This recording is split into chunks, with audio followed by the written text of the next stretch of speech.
in order to keep us divided, they use politics where they could have said so many horrible things about ourselves. We've said horrible, you see, our ancestors, due to their own corruption and British corruption.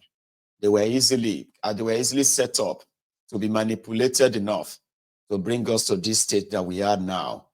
Never forget that this hatred you have for yourselves, they are not your own creation. And the continued hatred that you have for yourselves is to further validate the influence that British wanted over us after independence. But can you see how the stage is set for this division, this hatred, all for control and self-aggrandizement or advancement, they called it. If you are hating your Igbo brothers, hating your Yoruba brothers, you are hating the rest of other people who are from the southern part of Nigeria, the people that were systematically created, were creation of hate. Nigeria is a creation of hate. It's not a creation of unity, not a creation of love. It is a creation of adversary, a creation of vileness. And now that you know, every time you show that hatred, unprovoked hatred towards one another, you are only just making the dream of those horrible British colonial thugs. You are making their dreams to live on. I will say that again. That's what you should know. So there is no reason, there is no point in you hating yourselves. Of course, ask that we should peacefully go our separate ways. And before they forced us together, there is no record that we hated ourselves. No record. Do you know that?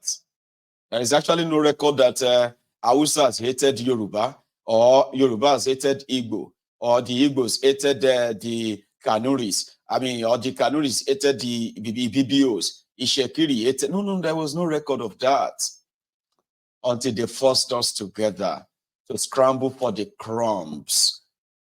And here we are. Here we are. So let us continue, ladies and gentlemen. The Lancaster House Conference of 1957. The venue for the 1957 conference was Lancaster House, a stately building in London's St. James's district. The choice of the venue was ironic because the building had been donated to the Foreign and Commonwealth Office in 1913 by Viscount William Lever, the founder of Lever Brothers, an imperialist who had made his fortunes from the manufacture of soap, whose principal raw material was Nigeria's palm oil. A key objective of the British at the 1957 conference was to secure agreement to the creation of an office of the Federal Prime Minister and to an all-Nigerian Federal Council of Ministers presided over by the Governor General, whose members would be appointed by the Governor General on the Prime Minister's recommendation. The principle was innocent enough to sell, but the devil lay in the choice of Prime Minister. There was no plan for the post to be filled by electoral contests. This was politics by selection, and it was Governor Robertson who would be selecting the person who would be the first Prime Minister.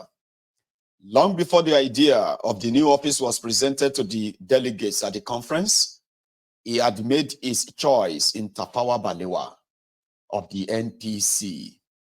This is clear from an exchange of correspondence in February 1957 between Tafawa Balewa and Sherwood Smith.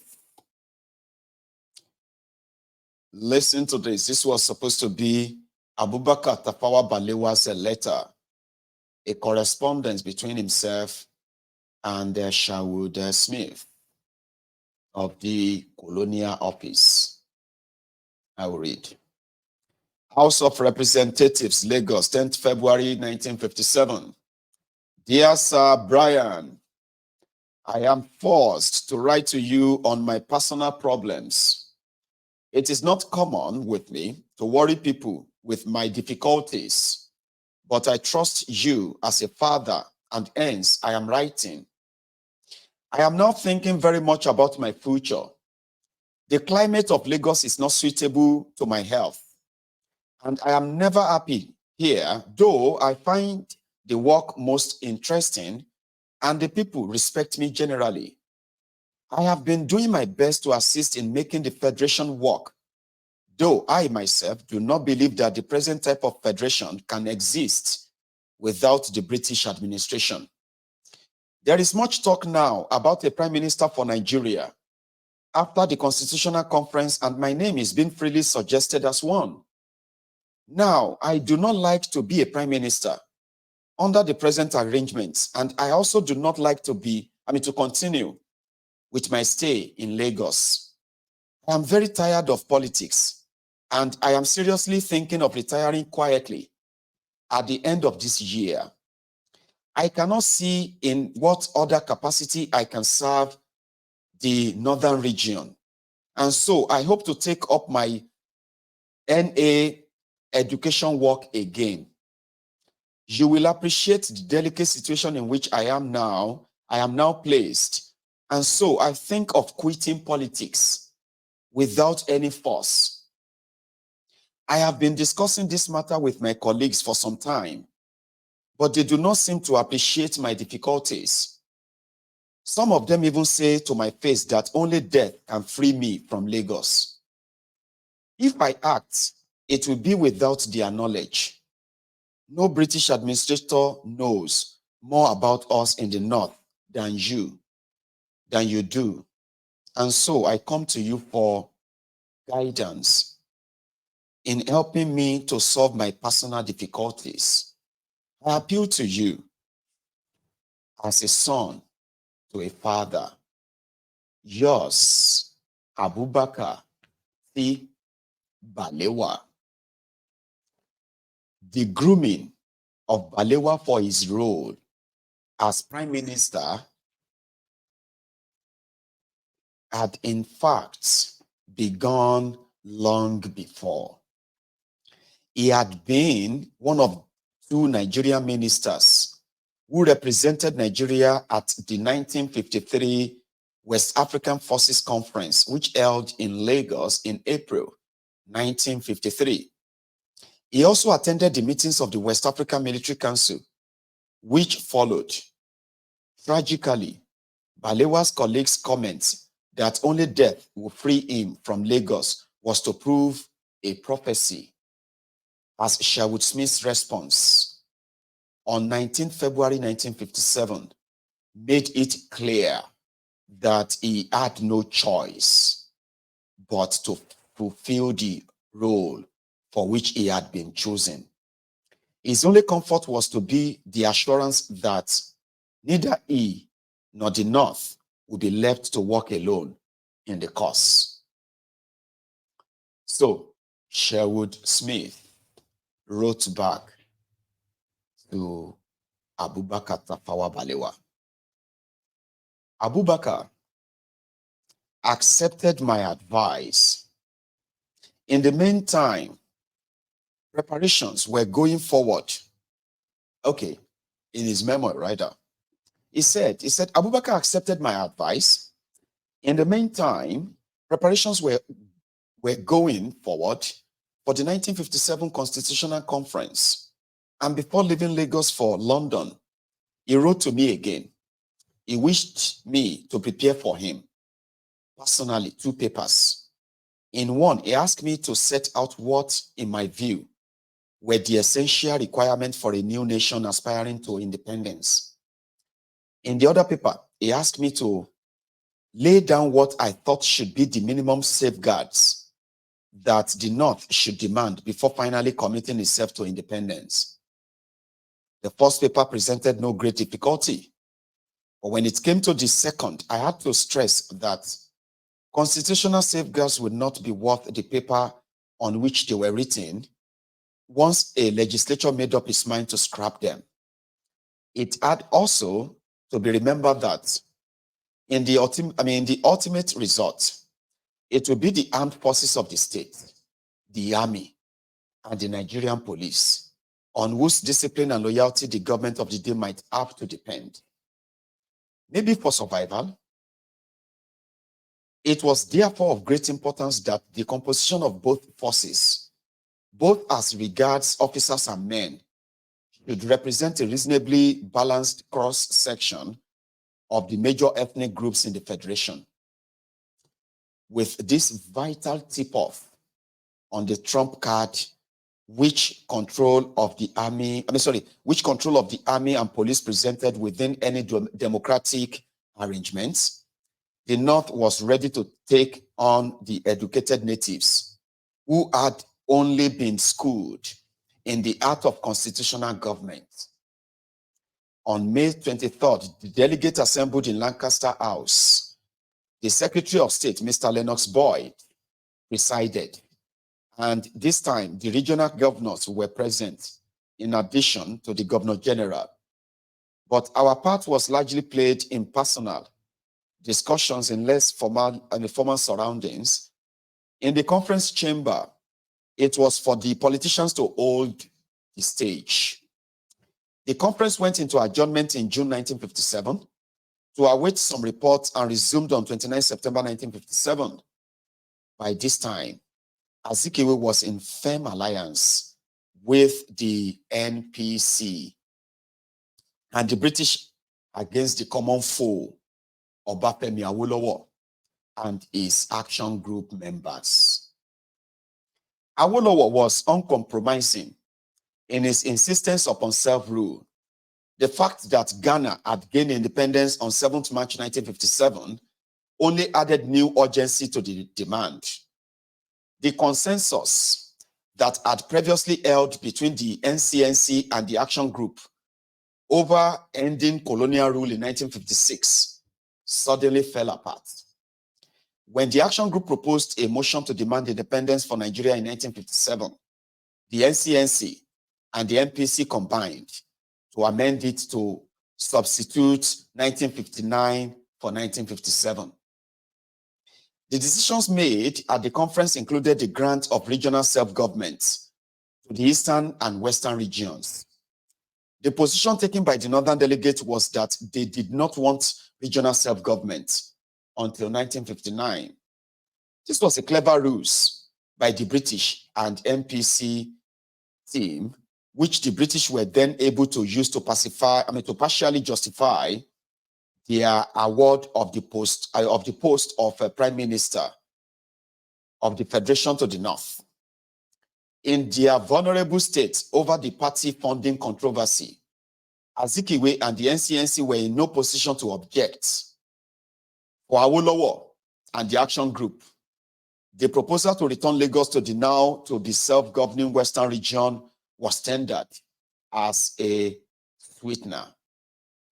At this point, the Action Group realized the game that the British were playing, leading Anthony Enahoro, who had moved the abortive independence motion in 1953, to observe. It began to look ironically as if those who were least disposed to urge the withdrawal of the imperial power might be its heirs. It's looking as if those who said they were not, for any reason, opposed to the British rule, they have become the anointed heirs to inherit the British colony. It's looking like it. Anthony Enahoro observed. So, the minority question. One of the big issues at the 1957 conference was the provision to be made for the minority ethnic groups within each of the regions. The Action Group's position was that the Independence Constitution should make express provision for the creation of new states, but in terms which provided that no new state should be created without the consent signified by a two-thirds majority of the legislatures of the states concerned, as well as of the federal parliament.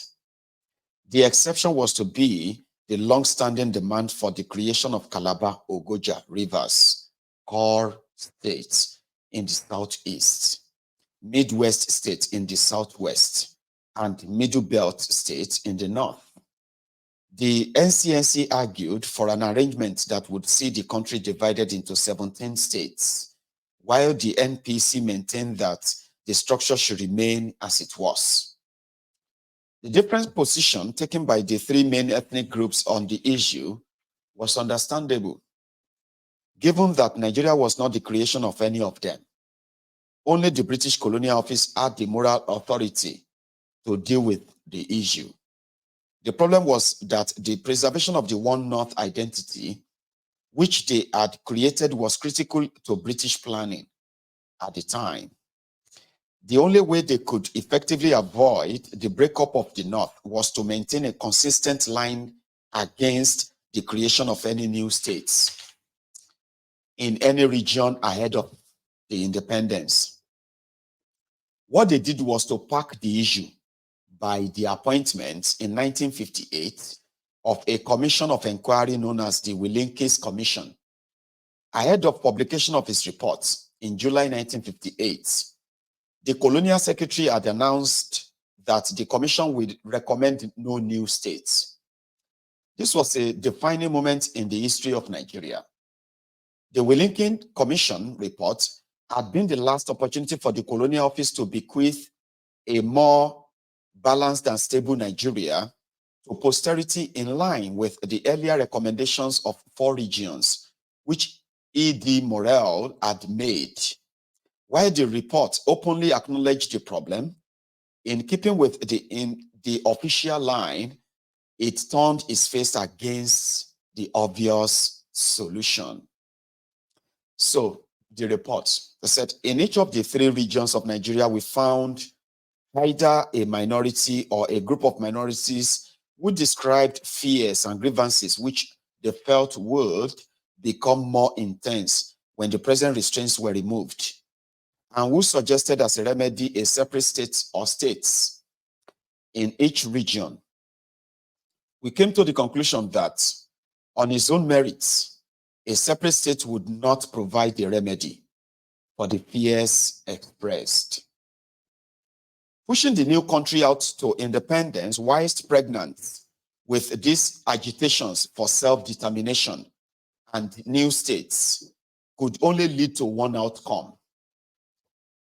In a move calculated to drive a wedge between the action group and the minorities over the issue, the colonial office presented the action group with a choice between postponing independence to allow the issue of new states to be resolved, or postponing the creation of new states to allow independence to happen.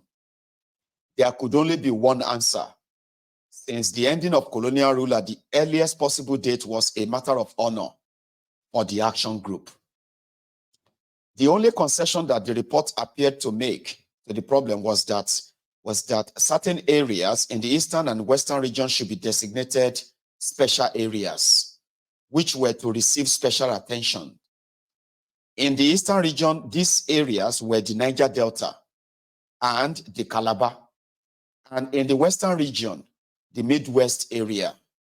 As to arguably the greater needs of minority groups in the northern region, such as the Christian TV in the Middle Belt areas and the Muslim Kanuri in the northeast, the report was silent. What the report had in fact done was to flag the areas in the 2 southern regions that were going to receive special attention. The nature of that attention would only become clear on the eve of 2 major political crises. First, in the western region, with the declaration of a state of emergency, and later in the eastern region, with the declaration of state of Biafra. The final countdown to independence.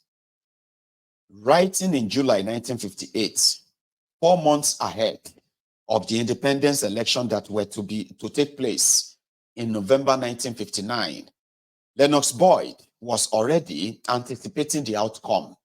So he wrote, "The vast northern region is still well behind the others in progress.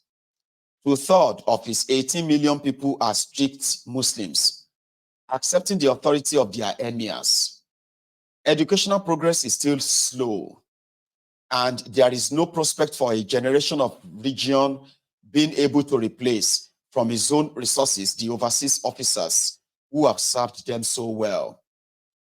The North fears and dislikes the more educated Southerners, and if they were not economically bound to the Federation, if they are not economically bound to the Federation, we'll be glad to be quit of it. I understand that at the federal elections late next year, the Northern People's Congress and the NCNC, who are normally kept apart by mutual suspicion and by Northern dislike of Dr. Azikiwe, alarmed by the determination and organizing ability of the Action Group, are likely to combine to keep the Action Group out of power. Such a combination would offer no great reassurance for competent or courageous federal government. The tribal division that remain in Nigeria are so deep that the unity and stability of the country cannot yet be taken for granted." Lennox Boyd's suggestion that the idea of a coalition between North and East to stop the Action Group came from the Nigerian parties rather than from his office fails scrutiny. The timing of his July 1958 memorandum referred to above ties in with a meeting which had taken place earlier in May 1958 between Nnamdi Azikiwe and the Sardauna of Sokoto, which Anthony Enahoro suggests was the occasion on which the NPC and NCNC alliance was brokered. The Action Group and the NCNC had drifted apart since the brief Accord of 1953. My people in Asian have a proverb. Those with similar aesthetic, I'll take that again, sorry. I'm trying to like a double read and I was jumping. So this was an hour now speaking. Those with similar aesthetic tastes are more likely to quarrel over a maiden. So it was with the Action Group and the NCNC. So it was with the Action Group and the NCNC. The two parties were rivals for the leadership of the nationalist and progressive movements. They both claimed to be socialist. They were both most active in the same area, Southern Nigeria. They both appealed to the same audiences and the same interests. They could either be the closest of allies or the most violent opponents. The latter was the case by May 1958 when Dr. Azikiwe had sprung a surprise on the country, and it was said on NEPU, his party allies, by paying a visit to the Sardauna of Sokoto at Kaduna. It may have been at this meeting that an understanding was reached in broad terms for the NCNC and NPC to work together. If neither party was in a position to control the federal government, in the hard game of politics, the colonial office team were entitled to put British interests first, and they did. The tribal divisions, which were in fact ancient national divisions, made it unlikely that any single party was going to be able to command an absolute majority, such that the only issue was which party was going to lead the inevitable coalition government. But all pretense of the colonial office being a disinterested umpire of an electoral contest for power finally evaporated, with the last act to usurp the democratic choice of the Nigerian people when the independence election did eventually take place in December 1959.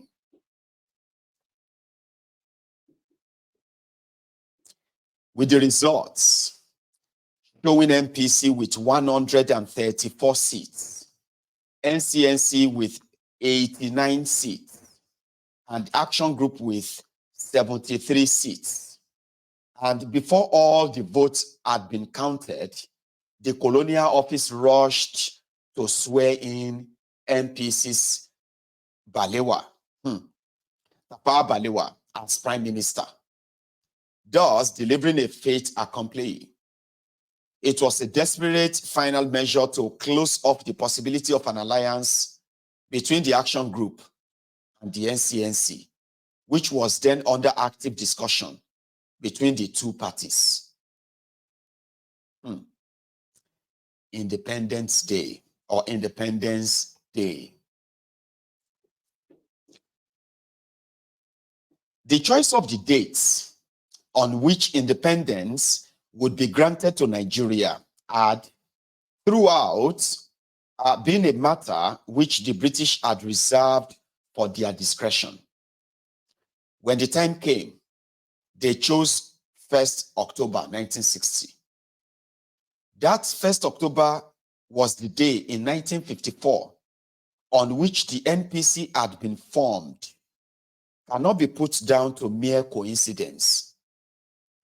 1st October was also the date in 1954 on which the Littleton Constitution gave birth to the new House of Representatives under NPC control.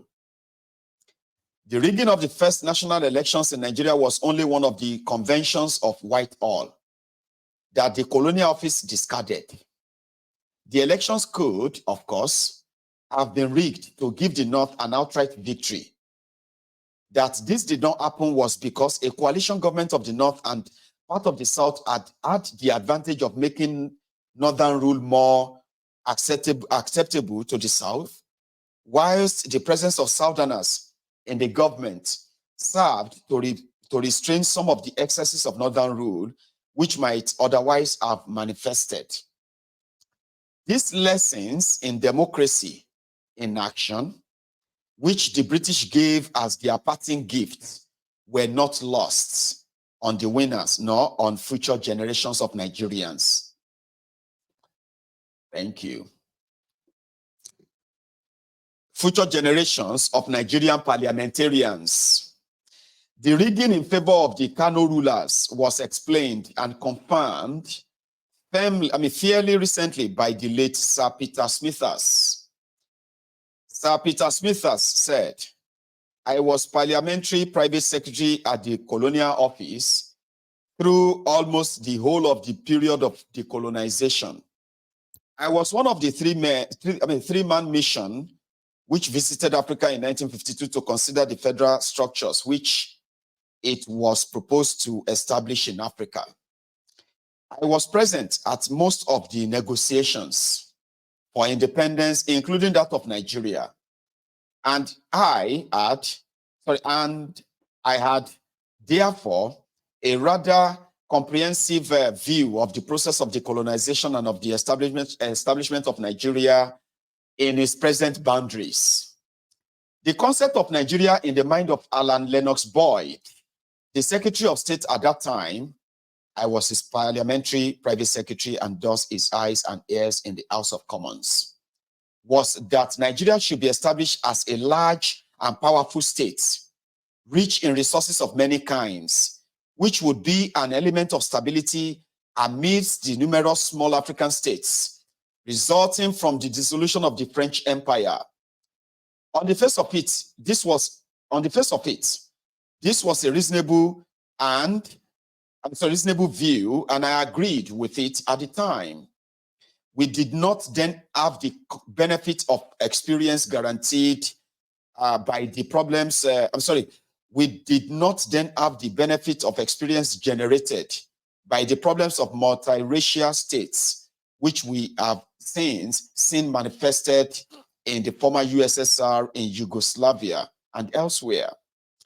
It is now clear that the policy was mistaken and that it would have been better to set up a number of smaller states corresponding with the pre-colonial